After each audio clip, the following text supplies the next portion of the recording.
लाभ राबता येतं, पण आपल्या बापाला पिकवता येतं, पण त्याला विकता मात्र येत नाही.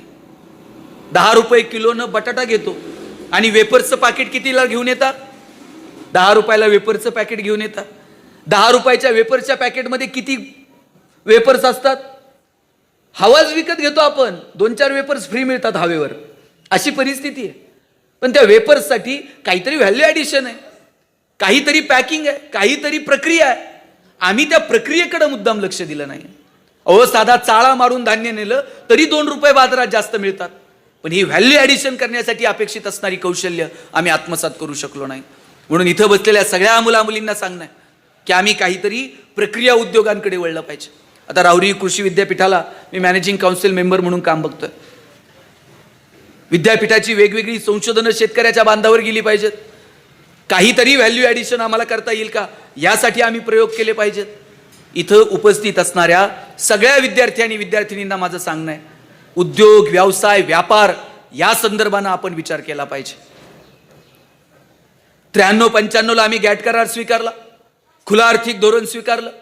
तुमच्या माझ्या उद्योगाला, व्यवसायाला, व्यापाराला गावाच्या, तालुक्याच्या, जिल्ह्याच्या बाउंड्रीज उरलेल्या नाहीत. सगळं जग पोरांनो तुमच्यासाठी खुलं आहे. रिचा देशपोरींनो तुम्हाला सांगतो, तुम्ही विना वर्ल्ड नाव ऐकलंय का? केसरी टूर्स माहित आहे का? पर्यटनाचा व्यवसाय आहे. तुमच्यासारखी एक मुलगी छोटीशी, वडील एका टुरिझमच्या कंपनीमध्ये कामाला होते. तिनं वडिलांना सांगितलं, बाबा तुम्ही इथं काम करण्यापेक्षा आपण स्वतःची टुरिझमची एक कंपनी करू. विना पाटील एका कार्यक्रमात अकलूजला भेट झाली. मुलींनी आणि वडिलांनी एकत्र येऊन व्यवसाय सुरू केला. लोकांना फिरायला घेऊन जाणं हा व्यवसाय असू शकतो. आज कोट्यवधी रुपयांची उलाढाल आहे. लिज्जत पापड नाव ऐकलंय का? ताटाला तोंडाला लावायला पापड आपण घेतो. पापड खाऊन पोट भरतंय का? पण तोंडाला चव यावी म्हणून वापरलेला पापड 750 कोटी रुपयांची वार्षिक उलाढाल आहे. सायकल अगरबत्ती नाव ऐकलंय का? टीव्हीला जाहिरात लागते. अमिताभ बच्चन ब्रँड अँबॅसिडर आहे. एक बांबूची काडी आहे आणि तिला गुंडाळलेली रंगीत सुगंधी माती आहे. 1550 कोटी रुपयांची वार्षिक उलाढाल आहे. रिचा देसाई नावाची एक मुलगी अमेरिकेमध्ये बँकेत काम करत होती.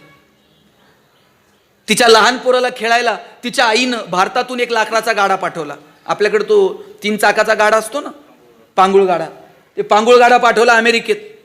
ते पोरगं त्या गाड्यावर खेळायचं, आई त्याचे फोटो काढायची आणि मोबाईलवरती सोशल नेटवर्किंग साईट्सवर टाकायची. अमेरिकेतल्या मैत्रिणी विचारायच्या, हे काय आहे, तुझं पोरगं कशावर खेळतंय?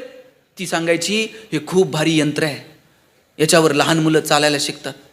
अमेरिकेतल्या मैत्रिणी विचारायच्या, हे यंत्र आम्हाला मिळेल का? ती म्हणायची, मिळेल, पण लगेच नाही, 6 महिने अगोदर भारतात ऑर्डर द्यावी लागते. भारतातले सुतार एकदम बिझी आहेत. 6 महिने तिने लाकडाच्या गाड्याच्या ऑर्डर मिळवल्या, भारतातून गाडे तयार करून अमेरिकेत नेले.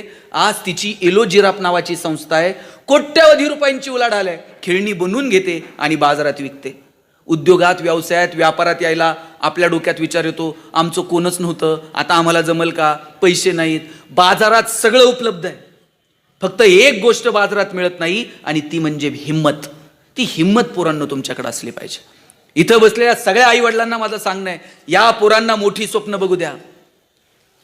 पोरगं काही वेगळं करायला गेलं, बापच त्याला सांगतंय, अंथरून पाहून पाय पसर, अंथरून पाहून पाय पसर.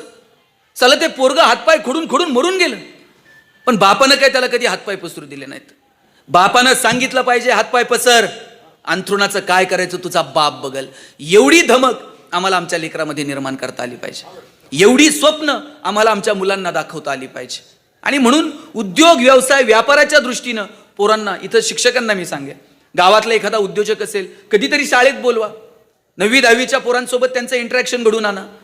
त्यांना उद्योगात, व्यवसायात येताना काय अडीअडचणी आल्या, बँकेतलं कर्ज कसं काढलं, भांडवल किती होतं, याविषयी कधीतरी पोरापुरींसोबत चर्चा करा. त्यांना आम्ही ही स्वप्न दाखवायला हवीत. आमच्या डोक्यात आहे नोकरी नोकरी नोकरी.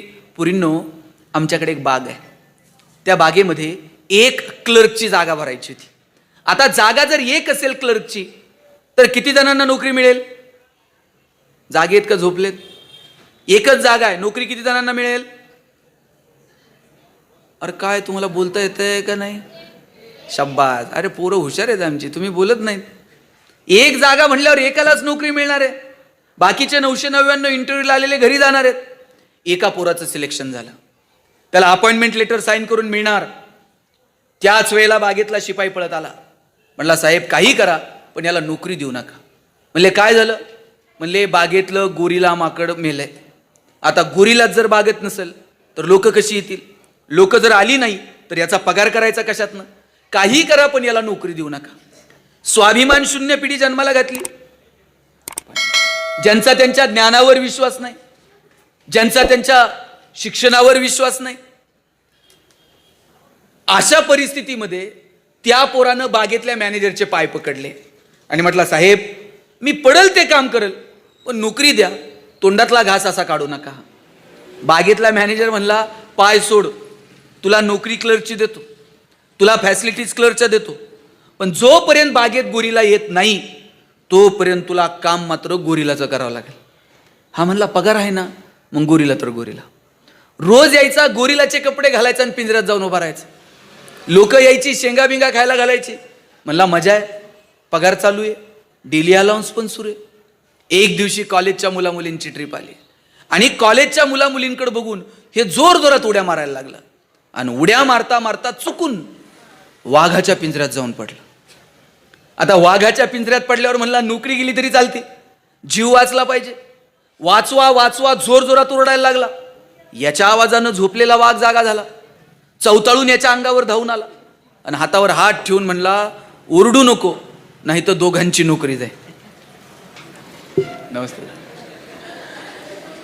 नंतर कळलं गोरिलाच्या भूमिकेत BSc झालेलं होतं आणि वाघाच्या भूमिकेत MSc झालेलं होतं. शिक्षणातनं आम्ही स्वाभिमानी होणं अपेक्षित आहे का स्वाभिमान शून्य होणं अपेक्षित आहे?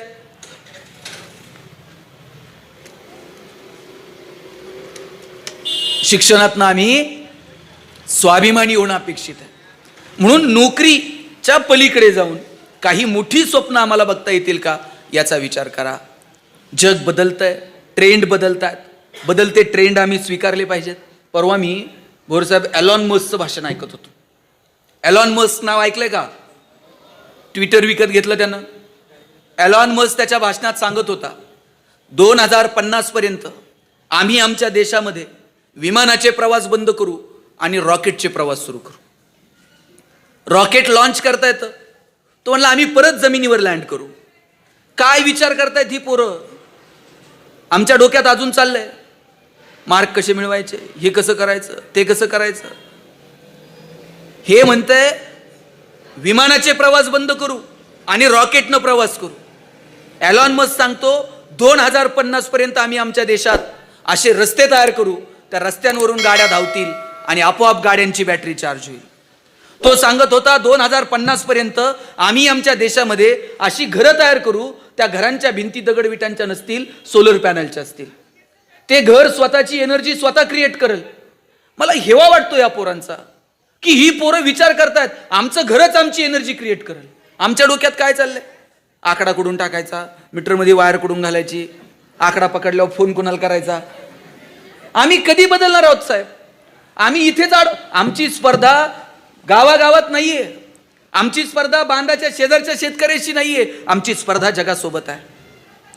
या जगाच्या स्पर्धेत जर टिकायचं असेल तर आम्हाला हे आव्हान स्वीकारावं लागेल. जगाच्याच पोरांसोबत आमची स्पर्धा. तुमच्या वयातली 7वी 8वीतली पोरं जगातली मुलं काय विचार करतायत, काय शिकतायत, इतक्या व्यापक दृष्टीनं तुम्ही शिक्षणाकडे बघितलं पाहिजे. आणि जेव्हा या व्यापक दृष्टीनं तुम्ही शिक्षणाकडे बघाल तेव्हा ते शिक्षण तुमच्या हातावरती उतरू शकेल. ट्रेंड बदलतायत, त्या बदलत्या ट्रेंडनुसार तुम्ही बदललं पाहिजे. एक काळ होता डीएडचा. माझ्या आधीची जी पिढी आहे 12वी सुटलं, 72, 75, 80% पडले, ते आईबापाच्या डोक्यात एकच डीएडला नंबर लागला पाहिजे. आणि सेंट्रलाइज पद्धत नव्हती, तिथं जाऊन फॉर्म भरावे लागत होते. जिथं कॉलेज तिथं आईबापानं फिरायचं, फॉर्म भरायचे. पोराचा डीएडला नंबर लागला म्हणजे त्याचं करिअर झालं. ते जिल्हा परिषदला लागलं आणि त्याला जर बायको गाडी रोळाला लागली म्हणून समजायचे. डीएड झालं आणि दोघं नवरा बायको शिक्षक म्हणजे विषय संपला. त्याच्यानंतरचा ट्रेंड आला इंजिनिअरिंगचा. इंजिनिअरिंगला नंबर लागला म्हणजे पोराचं करिअर झालं असा विषय होता. गावात एखादाच इंजिनियर असायचा. पाहुणा जर आला आणि त्यानं विचारलं ना इंजिनियर साहेब कुठं राहताय, अख्खं गाव त्याला घर दाखवायला जात होतं, इथं इंजिनियर साहेब राहतात. आता पाहुण्याने विचारलं इंजिनियर साहेब, ते म्हणते नाव सांग, प्रत्येक घरात 4 आहेत. आता मेडिकलचा जमाना आहे. मागच्या 2 वर्षामध्ये कोरोनाच्या काळात कळलं 130-135 कोटी लोकसंख्या असणारा देश आहे, मेडिकलच्या सुविधा कमी आहेत. आता प्रत्येक आई बापाला वाटतंय त्यानं मेडिकललाच गेलं पाहिजे. पोरगं 11वीला गेलं काय लगेच त्याच्या एंट्रान्स, लगेच त्याचे क्लासेस, नाही इथं तर लातूरला, नाही इथं तर तिकडं, नाही भारतात नंबर लागला तर ते बाहेर पाठवत आहे, पण त्यानं मेडिकलला गेलं पाहिजे. ट्रेंड बदलतात, माणसं बदलतात, जगाला काय हवंय हे पाहून आपण शिकतोय. पण हे सगळं करत असताना आमच्या स्ट्रेंथ काय, खरंच मुलाला मेडिकलला जायचंय का, त्याची आवड निवड काय, याचा कोणताही विचार आमच्याकडे नाही. शेजारच्या पोराचा मेडिकलला नंबर लागलाय म्हणून आम्ही त्याच्या मागे लागलोय बायो घेतलं पाहिजे. कुणीतरी पाहुण्याचं पोरग इंजिनिअरिंगला गेलंय, त्याला मॅथ नाही आवडत, पण आम्ही त्याच्या मागे लागलोय मॅथमॅटिक्स ठेव. ठरवा तुम्हाला काय करायचं. तुम्हाला एक गंमत सांगतो. एक सर्कस होती आणि त्या सर्कसमध्ये तो मॅनेजर रोज नवनवीन प्रयोग करून दाखवायचा.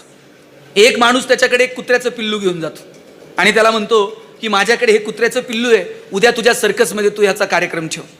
तो म्हणला माझ्याकडे वाघ सिंह आहेत आणि तू कुत्र्याचं पिल्लू घेऊन आला. म्हणला हे साधं पिल्लू नाही, हे पियानो वाजवत आहे. त्यानं पियानो समोर ठेवला आणि ते सुंदर पियानो वाजवायला लागला. तो सर्कसचा मॅनेजर म्हणला उद्या पहिला प्रयोग मी याचा ठेवणार. तेवढ्यात एक मोठं कुत्रं आलं, त्या कुत्र्याच्या पिल्लाला असं दातात उचललं, रागानं त्या पियानोला लात मारली आणि घेऊन निघून गेलं. त्या सर्कसच्या मॅनेजरनं त्याला विचारलं हे कोण आहे, पियानोला लात मारून त्याला दातात उचलून निघून गेलंय. त्यानं सांगितलं ये उसकी माँ है और उसे डॉक्टर बनाना चाहती है. असं आहे का की डॉक्टर झाल्यानंतर पियानो वाजवू नये किंवा पियानो वाजवणाऱ्यानं डॉक्टर होऊ नये. आपली गफलत काय झाली आहे, आपण एक तर पोरांना सांगतो अशी कला शिक, करिअर झालं पाहिजे, किंवा ज्याच्यात करिअर आहे ते शिक. करिअर, कला, छंद एकमेकांपेक्षा वेगळ्या आहेत. केवळ 2 रुपये मिळवणं हे मानवी देहाचं अंतिम ध्येय नाहीये. रस्त्यावरची जनावरं सुद्धा उपाशी मरत नाहीत, आपण तर माणसं आहोत. म्हणजे फक्त उदरनिर्वाहासाठी शिकू नका हे मला तुम्हाला सांगायचं. उदरनिर्वाह ही तुमची फर्स्ट प्रायोरिटी असलीच पाहिजे, पण त्याच्या पलीकडे जाऊन शिक्षणाचा आनंद घेता येईल का, मला वाटतं या दृष्टीने विचार करा.